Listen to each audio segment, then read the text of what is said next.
Saudara-saudari terkasih dalam keluarga Vincentian, kita lanjutkan seperti yang saya katakan dengan sikap tegas.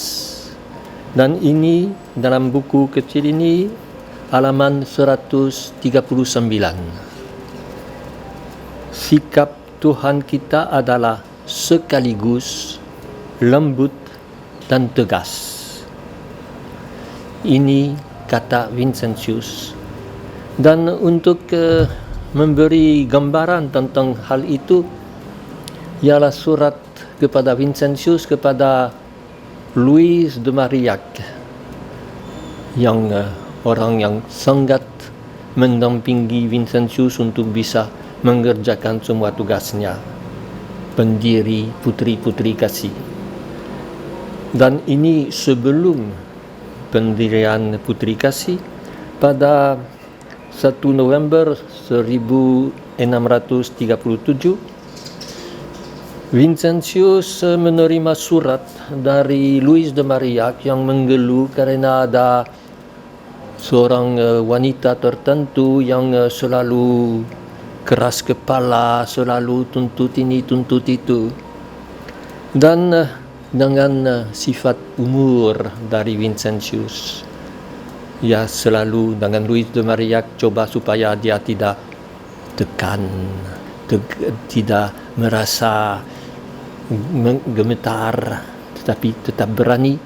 Vincentius berkata kepada Louis de Marillac, kalau kelemah lembutan hati Nyonya memerlukan sedikit cuka, pinjamlah cuka itu kepada Yesus. Benarlah, ya Nyonya, Yesus sungguh-sungguh tahu menggunakan hal yang manis-manis sengit kalau perlu. Dan coba baca Injil, memang Yesus lemah lembut tetapi berani menegur, berani memberi, katakan, cuka, bukan hanya manis-manisan. Ini juga sesuatu yang perlu kita berpelajari dalam hubungan kita dengan orang-orang yang kita layani. Lemah lembut, tegas. Dan contoh lain ialah nasihat Vincentius kepada Romo Denis Laudin, superior di kota Le Mans. Ini tentang seorang bruder yang sudah mau masuk ke CM, masuk ke kongregasi, tetapi orang itu tidak bisa ikut aturan. Dia selalu mau sesuka hati. Vincentius sendiri sudah memberi nasihat, suruh bruder itu keluar kalau dia tidak mau ikut aturan.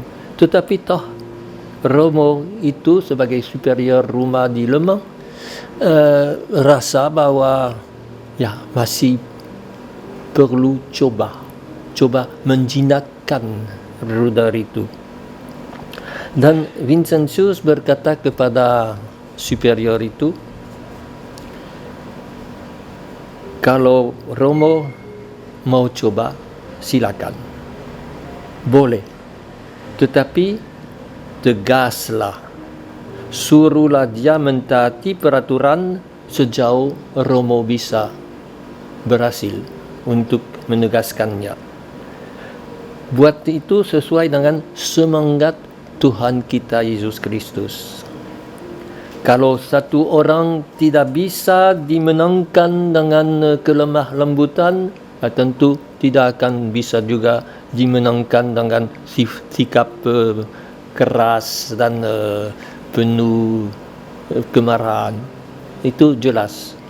Tetapi jangan membiarkan bruder itu melakukan apa saja yang dia suka, berkata apa saja yang dia mau, kalau hal itu tidak cocok dengan tabiatnya sebagai bruder. Dalam dua contoh itu kriteria adalah sekali lagi mengikuti sifat Yesus, mengikuti cara Yesus mendekati murid-muridnya. Dan tentunya inilah kebijaksanaan untuk kita semua. Santo Vincentius adalah seorang yang sekaligus rendah hati dan tegas. Karena inilah jalan kasih yang sejati, jalan Yesus. Kalau hanya rendah hati dan terus ikut-ikutan, itu bukan cara Injili. Sikap tegas bukan sesuatu yang kaku. Memang kalau kita baca teks-teks dari Vincentius yang menekankan waktu dia menjelaskan peraturan-peraturan untuk putri kasih, untuk ibu-ibu Caritas, untuk orang CM, dia selalu berkata harus menekankan semua aturan itu dengan teliti, tetapi bukan dengan ikut-ikutan saja, bukan prinsip-prinsip abstrak, bukan hukum dan tradisi yang tidak boleh diubah, tetapi hasil pengalaman dalam kerja lapangan. Vincentius sudah mengalami bahwa justru untuk pastor-pastor CM 30 tahun kerja tanpa ditulis peraturan-peraturan, baru sesudah pengalaman boleh dikarangkan.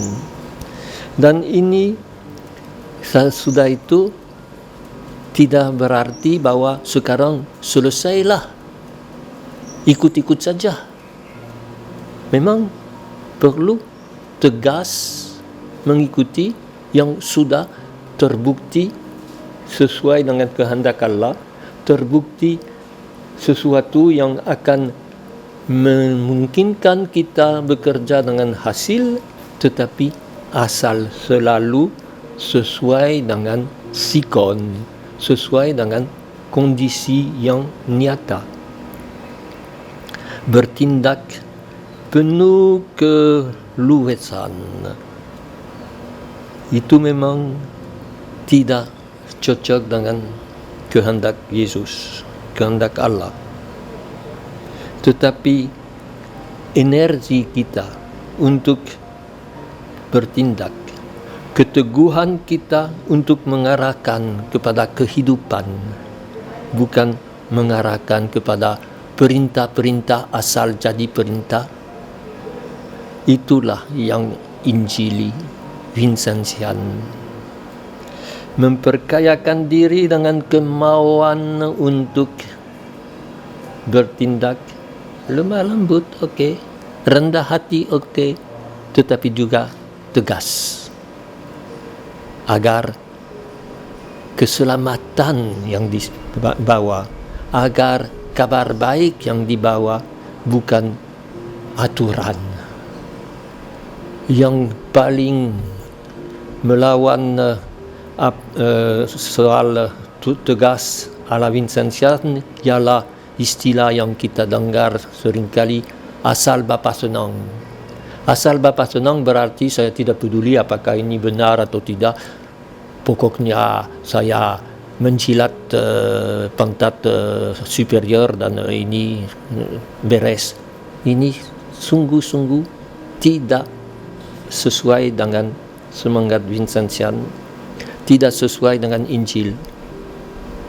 Bapa dalam arti bukan superior tetapi Allah akan senang karena justru saya dengan bijaksana, dengan lemah lembut, dengan rendah hati selalu mencari apa yang akan melayani, mengangkat semangat, membuat orang miskin bisa merasa dihargai, bukan dibujuk, bukan dibuat seolah-olah saya mau membujuk mereka untuk dapat sesuatu, tetapi supaya mereka merasa bahwa mereka dicintai Allah. Dan tentunya dalam hal itu perlu ada ketegasan. Kita lihat bahwa dua saudara sederajat itu, kelembutan dan tegas tidak gampang dihayati. Selalu perlu prudensia, berhati-hati, bukan tidak berani, tetapi justru berani menempuh jalan yang baru, berani melakukan sesuatu yang belum pernah dibuat, asal sesuai dengan tujuan, yaitu kemuliaan Allah, keselamatan sesama. Ini kita akan lanjutkan renungan semacam itu dengan tema-tema lain nanti, tetapi lihat, sederhana, bijaksana yaitu prudensia, lemah lembut dan tegas boleh kita pegang sebagai sesuatu yang sangat bermutu untuk tindakan kita. Dan untuk itu perlu kita bermati raga, yaitu melupakan diri, bukan menyiksa diri, melupakan diri, karena tujuan kita semangat untuk melayani jiwa-jiwa. Semoga Tuhan memberkati kita.